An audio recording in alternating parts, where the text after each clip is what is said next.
All right, everyone, back at it. Here we are composing. This is from my piano concerto that we're finishing up. We're kind of in the last movement right now. So let's play a little bit, and then you should be able to hear pretty much where we're at.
All right.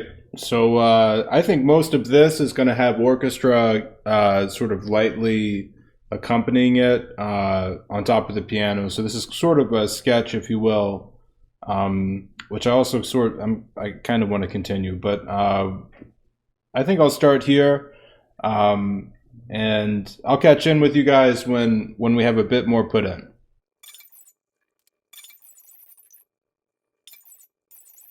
This is really kind of the section I have to target first. I think there's sort of no way around it because it will determine. I'm thinking we'll have a slow build up in the orchestration from this bit here, this whatever you want to call it, sequence, if you will, to this fifth sing, and then we do it again with the sixth harmony attached to it. So I think the orchestra can build up in each of those steps, starting a little bit quieter and then moving forward.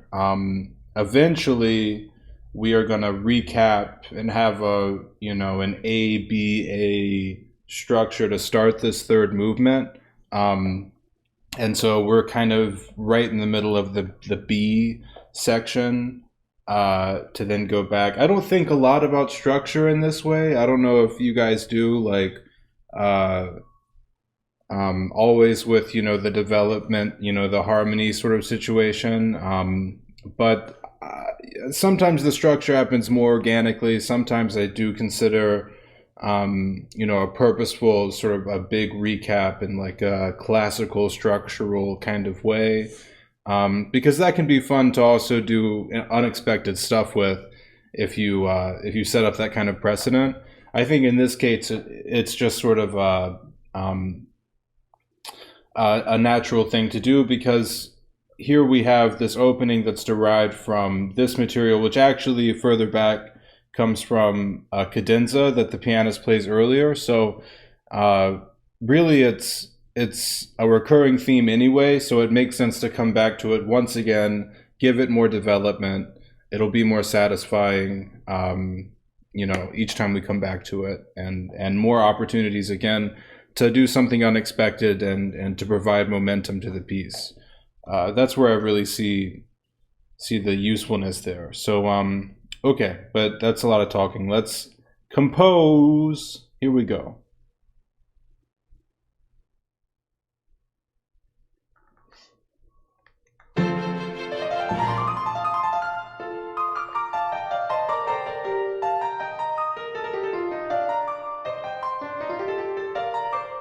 I think it's obvious that it needs to happen on beat two. I'm sort of begging for, like, in my mind, a pizzicato on beat two. Curious to know the thoughts there, but I feel like this is really the bread and butter. Because we have a situation, it's very simple. We have something happening on beat one, something happening on beat three. The orchestra very nicely fits in on beat two. But I need to figure out the chord. Always the trick.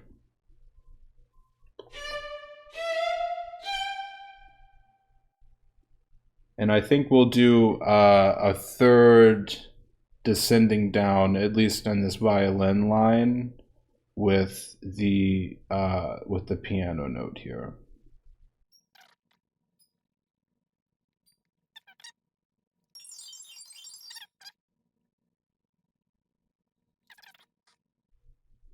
Maybe? Let's see.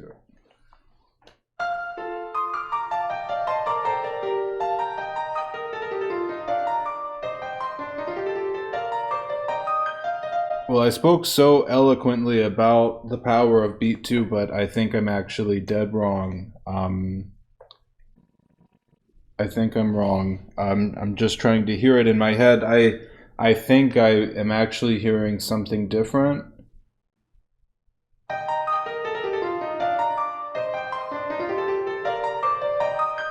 Perhaps something also on beat three. Yeah, I think it's just beat three that I'm hearing.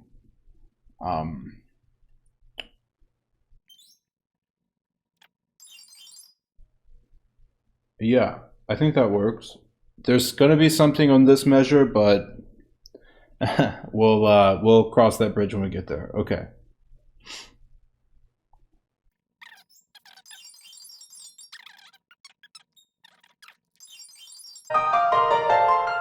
Yeah, we're gonna have to abandon this measure for a second, and maybe we'll harmonize these pizzicatos, and yeah, we'll come back to that. I'm really trying to be very restrained in the strings here for a couple reasons, but one, it's the effect of the piece that I'm trying to have is a kind of I guess a less is more approach, but then also before this, I'm scrolling back. So this is all the second movement, and I've been just kind of lazy and haven't separated the files. So we're starting here with our third movement, but really there's a whole second movement also sitting in this file. And if you go back, there's been a lot of orchestra and piano dialogue. I mean, really, this whole second movement is sort of built around the idea that the piano and the orchestra are like just, lots of back and forth. They're feeding into each other, feeding into the energy, lots of momentum. The first movement is similar, I would say, like a similar idea of this back and forth. And so I'm wondering if we can just, in this last movement, make the orchestra more of an accompaniment, an accompanying role, where the pianist doesn't need to think so much about, or think. The pianist doesn't need to play so much in between the orchestra, but they can sort of be a little bit freer and have more expression, which also gives more energy to this moment in the piece. In your last movement, we're at probably 22 minutes in right now into the piece, and so we're finishing our last 5 or 6 minutes of the piece with a lot of energy and hopefully with a lot of character from the pianist. Okay, so I'm going to start. This is the top of the third movement. We're still just kind of determining this the trajectory of the orchestration out of this section into the B section, and then into the A section.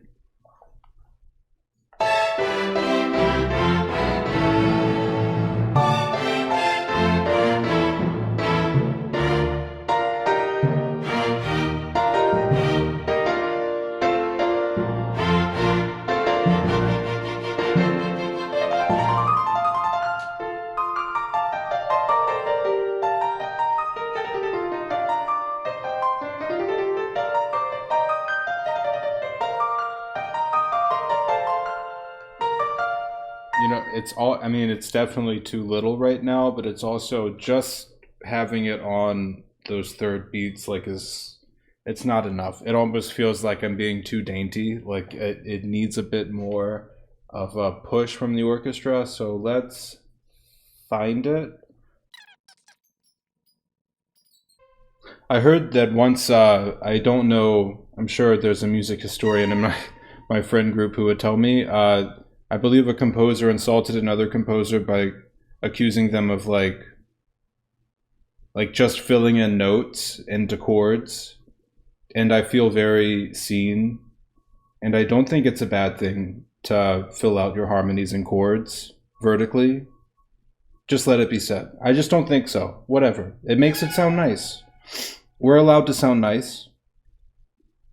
Are we? Are we?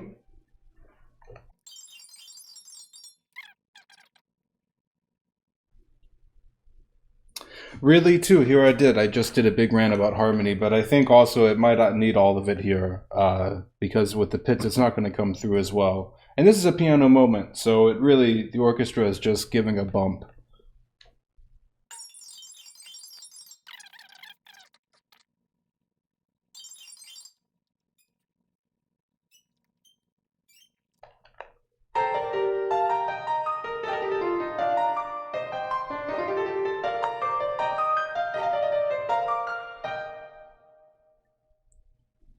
Damn it, we're doing unisons. There's no way out of it. Oh, I thought I was so right. This is what happens when I try to talk when I compose. I say the wrong idea and then have to say the right idea after I say the wrong idea. This is just, isn't this exactly how it works? Okay, we'll keep going. It's a unison now. What note is it unison on? I don't know, but I think we're talking unison string, unison upper strings, unison lower strings on different beats. I think that's where we're talking here. Let me think.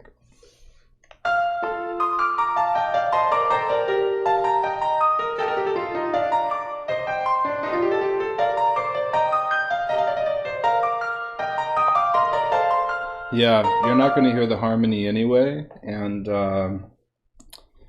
yeah, I think it'll be more effective, and you'll get to hear more pizzicato strings, right? When everyone pizzes together, it's like you kind of could have just had the just one section to it, you know. I mean, a lot of color is lost in the aggregate. Okay. Um,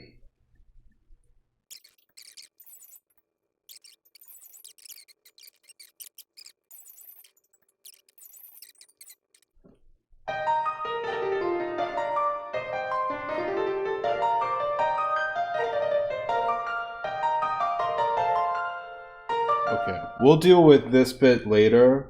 I also have lots of feelings about those two measures, but um, yeah, I think again it's an opportunity to do something unexpected, um, because it does have that sort of weird, like you don't really want that to happen. I might transpose it. We'll see. I'm also thinking with the orchestra, and with what happens after it, the it's gonna stick out less. It'll just sort of rush us in. This will also be a crescendo to a forte. We're not there yet. Okay, let's hear this.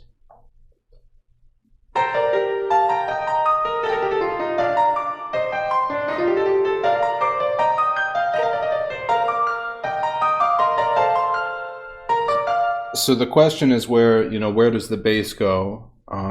So I think we should kind of just experiment, like we did with the top. I think that is the way, my friends.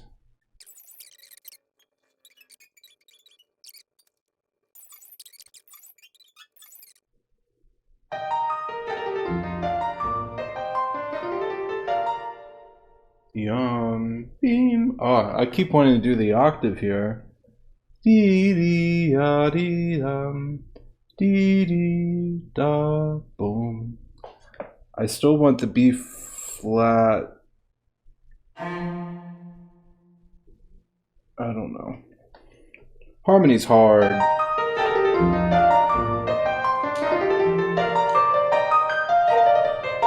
Oh, we got it. Oh, this is it. I see. I see it.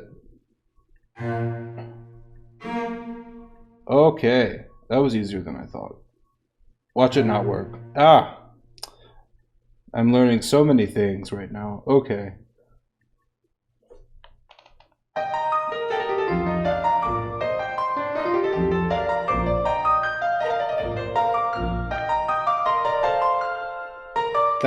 I mean, that's it, really. That's probably the clearest way I can write that. What dynamic all right, so they're all at forte. It's still too quiet. That's kind of a note performer thing. But hopefully you guys get the idea. Let's hear it glued together with the top of the third movement and see what happens.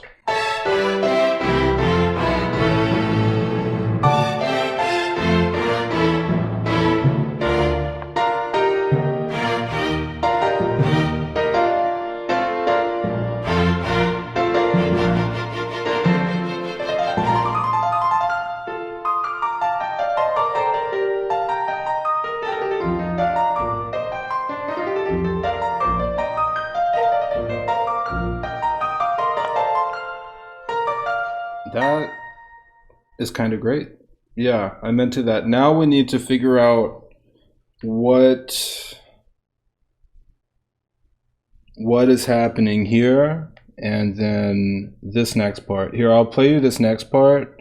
Then I'm gonna take a quick break. I'll be back in a second. But I'm curious what we'll do here.